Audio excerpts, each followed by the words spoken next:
यहाँ पे इस वक्त यूपी सरकार की तरफ से कोरोना को लेकर जानकारी दी जा रही है कि क्या स्थिति बनी हुई है, उन्हें सुनते हैं।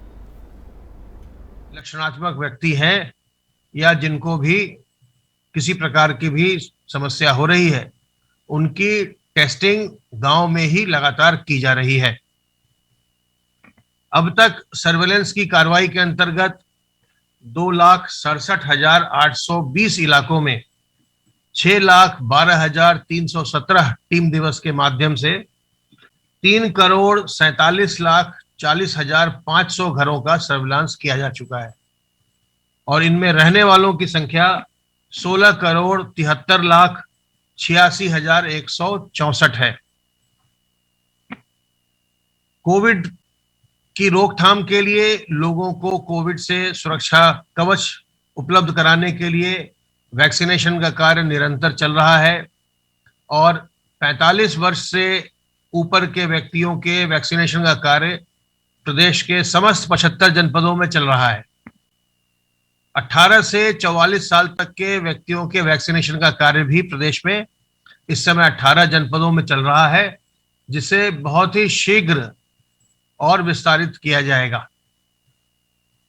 अब तक 1,11,63,988 लोगों को वैक्सीन की पहली डोज लगाई जा चुकी है और 29,35,607 लोगों को वैक्सीन की दूसरी डोज लगाई जा चुकी है। इस प्रकार कुल मिलाकर अब तक 1,40,99,595 डोजेस एडमिनिस्टर किए जा चुके हैं। 18 से 44 के कार्यक्रम के अंतर्गत भी कल लगभग 50,000 लोगों को वैक्सीन की डोज दी गई, 49,744 लोगों को, और अब तक 2,16,897 लोगों को 18 से 44 के बीच के उम्र के लोगों को वैक्सीन की पहली डोज दी गई है। वैक्सीनेशन के कार्य में जब हमने इस कार्य को प्रारंभ किया था तो जो वैक्सीन की वेस्टेज होती है, जो वैक्सीन इस्तेमाल नहीं हो पाती, वो प्रतिशत काफी अधिक चल रहा था।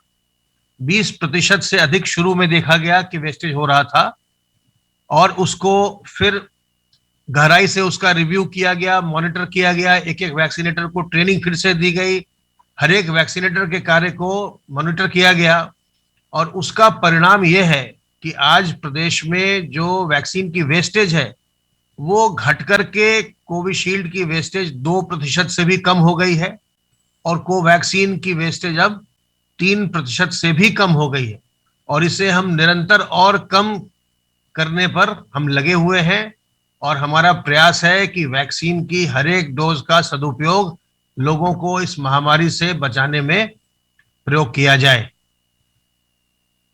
जब आपकी बारी आए वैक्सीन जरूर लगवाइए। जिन लोगों ने वैक्सीन की पहली डोज ले रखी है और उनका दूसरा डोज ड्यू हो गया है, उनसे मेरा अनुरोध है कि अपनी दूसरी डोज जरूर लगवाइए। जब आप दोनों डोज लगवाते हैं तभी आप पूरी तरह सुरक्षित होते हैं, तो अपनी दूसरी डोज लगवाने जरूर जाइए अपने केंद्र पर और अपनी दूसरी डोज लगवाइए। जो लोग पहली डोज लेने जा रहे हैं वो उनको प्री रजिस्ट्रेशन करवाना है, पहले से कोविन पोर्टल पर रजिस्टर होना है। इसके लिए आप जो आपके गांव में जो लोग भी स्मार्टफोन रखते हो उनके फोन से आप करवा सकते हैं या आप कॉमन सर्विस सेंटर के माध्यम से भी इसको करवा सकते हैं। यह व्यवस्था भी हम सुनिश्चित करवा रहे हैं। आप अपने ग्राम के आशा और आंगनवाड़ी वर्कर के माध्यम से भी अपना रजिस्ट्रेशन करवा सकते हैं। मेरा आप सबों से अनुरोध है कि वैक्सीन अगर आपने लगवा भी लिया हो तो भी सुरक्षा भी सावधानी बरतते रहिए। इस समय संक्रमण तीव्र है, पूरे देश में संक्रमण दिखाई पड़ रहा है। हालांकि हमारे प्रदेश में अब संक्रमण नीचे आ रहा है, संक्रमण की दर निरंतर घट रही है और ये तभी संभव हुआ है जब आप लोगों ने बुद्धिमानी का परिचय दिया है, अपने सामाजिक उत्तरदायित्व को समझा है और उसका निर्वहन किया है। तो सावधानी बरतते रहिए, अपने मुंह और नाक को ढक कर रखिए। जब भी बाजार में जाइए, बाहर जाइए, कार्यालय जाइए, कहीं और जाइए। आजकल आंशिक कोरोना कर्फ्यू है तो बहुत चीजें बंद है, इसलिए जब तक अत्यंत आवश्यक न हो घर से बिल्कुल बाहर मत जाइए। और अगर जाना ही पड़े तो अपने मुंह और नाक को मास्क से, रुमाल से, गमछे से, दुपट्टे से जरूर ढकिए। लोगों से दूरी बनाकर रखिए और अपने हाथ को साबुन पानी से साफ करते रहिए। आप संक्रमण से बचे रहेंगे और दूसरों को भी बचाएंगे। सावधान रहिए, सतर्क रहिए। किसी प्रकार की दुविधा हो, हमारे हेल्पलाइन नंबर 1800-180-5145 पर फोन करिए। स्वस्थ रहिए, संक्रमण मुक्त रहिए और प्रसन्न रहिए।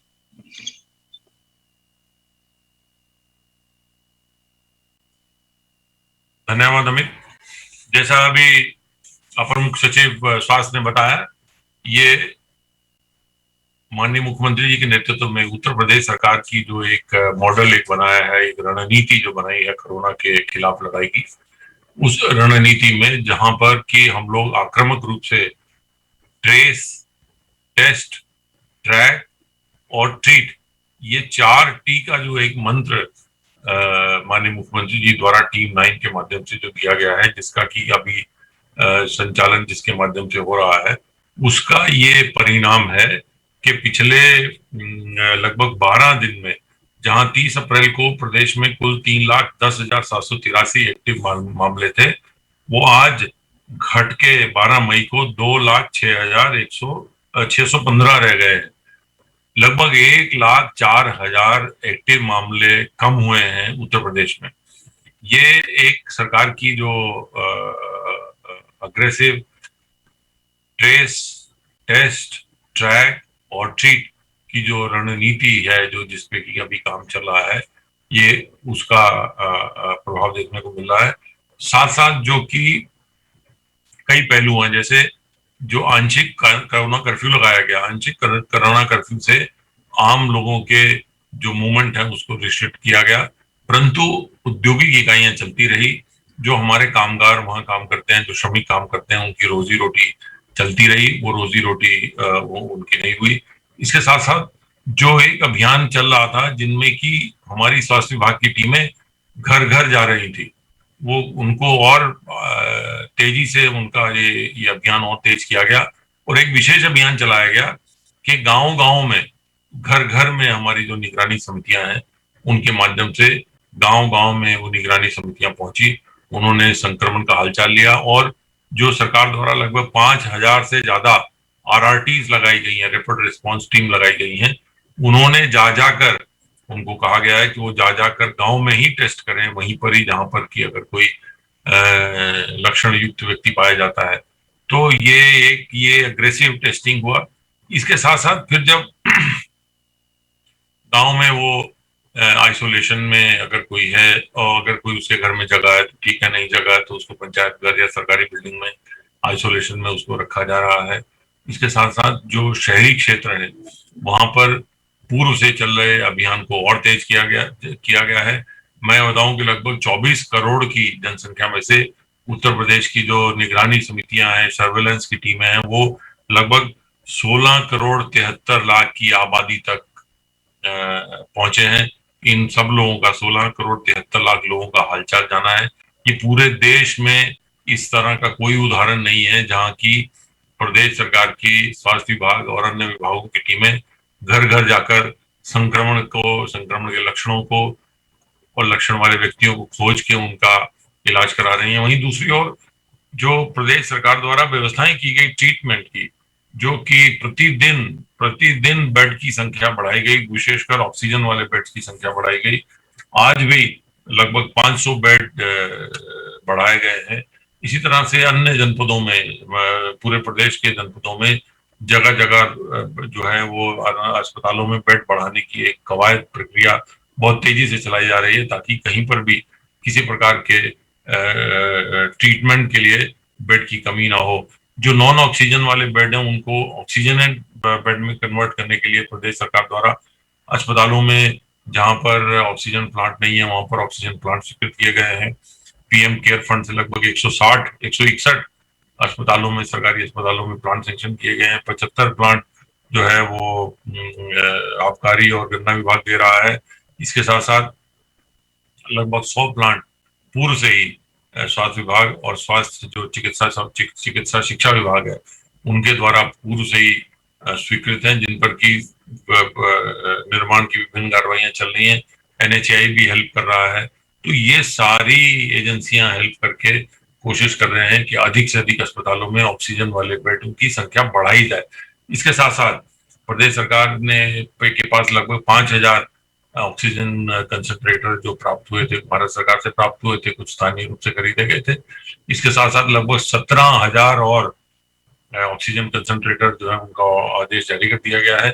और ये सारे कंसंट्रेटर जो 17,000 कंसंट्रेटर हैं, प्रदेश में 855 जो है वो कम्युनिटी हेल्थ सेंटर हैं, सामुदायिक स्वास्थ्य केंद्र हैं। प्रत्येक सामुदायिक स्वास्थ्य केंद्रों में 20-20 बेड का ऑक्सीजन युक्त जो है बेड की एक सुविधा सृजित की जा रही है, ताकि वहां पर ही रूरल एरिया में, ग्रामीण क्षेत्रों में भी ऑक्सीजन वाले बेड तो वहां पर उपलब्ध कराए जाएंगे। इनके लिए ऑक्सीजन कंसंट्रेटर लगाए जाएंगे, 20-20 ऑक्सीजन कंसंट्रेटर हर एक CHC में उपलब्ध कराए जाएंगे। इसके साथ साथ माननीय मुख्यमंत्री जी ने आज अपनी समीक्षा में ये भी निर्देश दिया है कि ये चेक किया जाए और ये सुनिश्चित किया जाए कि जितने भी वेंटिलेटर, ऑक्सीजन कंसंट्रेटर और इस तरह की जितनी भी मशीनें हैं जो कि मरीजों के काम आएंगी, वो मरीजें चालू हालत में वो मशीनें होनी चाहिए। उसके लिए जो भी व्यवस्थाएं हों वो की जाएं और इन मशीनों को चालू हालत में रखा जाए। मैं आपको बता रहा था कि जिस प्रकार एक्टिव मामलों में 1,10,000 की कमी आई है पिछले 12 दिन में, उसी प्रकार जो नए आने वाले मामले हैं वो भी जो लगभग 38,000 थे 30 अप्रैल को, वो भी आज घट के 18,125 रह गए हैं। लगभग 20,000 से अधिक प्रतिदिन आने वाले जो मामले हैं उनमें कमी आई है। टेस्ट की संख्या लगभग उतनी ही है जितनी की 30 अप्रैल को थी। 2,66,000 टेस्ट पहली मई को हुए थे, 2,45,000 टेस्ट आज हुए हैं। तो टेस्ट की संख्या लगभग उतनी रहने के बावजूद जो कुल आने वाले मामलों में 20,000 की कमी आई है। इसके साथ साथ जो ऑक्सीजन की मैं जैसे बता रहा था, ऑक्सीजन की उपलब्धता में बढ़ोतरी हुई है। लगभग 1,000 metric tonne, 1,014 metric tonne oxygen कल उपलब्ध कराई गई है। तो ये पूरा एक जो उत्तर प्रदेश का एक मॉडल है, जो हमारा track, test, track, trace, test, track और ट्रीट, ये बड़ा एग्रेसिवली इस पे प्रदेश सरकार काम कर रही है और उसका परिणाम भी आप सबके सामने आ रहा है कि कुल मामलों में मामले घट रहे हैं। आज मैं एक और चीज आपको बताना चाहूंगा कि माननीय मुख्यमंत्री जी द्वारा अपनी समीक्षा बैठक में एक नई समस्या जो सामने आ रही है मरीजों में, ब्लैक फंगस के बारे में भी आज उन्होंने चर्चा की। और ऐसा आपकी जानकारी में लाना है कि प्रदेश ने पहले से ही जो प्रदेश के नामी डॉक्टर हैं उनका एक समूह बनाया गया है, विशेषज्ञ समूह। माननीय मुख्यमंत्री जी ने निर्देशित किया है कि ये समस्या उनके सामने रखी जाए, जो डॉक्टरों का समूह है, और उनसे इस बारे में सलाह ली जाए कि किस प्रकार ये जो ब्लैक फंगस के जो मामले आ रहे हैं, कैसे उनको ब्लैक फंगस आने से कैसे रोका जाए। वो मान लीजिए देश में कोरोना को लेकर क्या स्थिति बनी हुई है और कैसे उससे निपटा जा रहा है, इस बारे में जानकारी दी जा रही थी, जिसमें नवनीत सहगल बता रहे थे कि क्या कुछ कदम उठाए जा रहे हैं।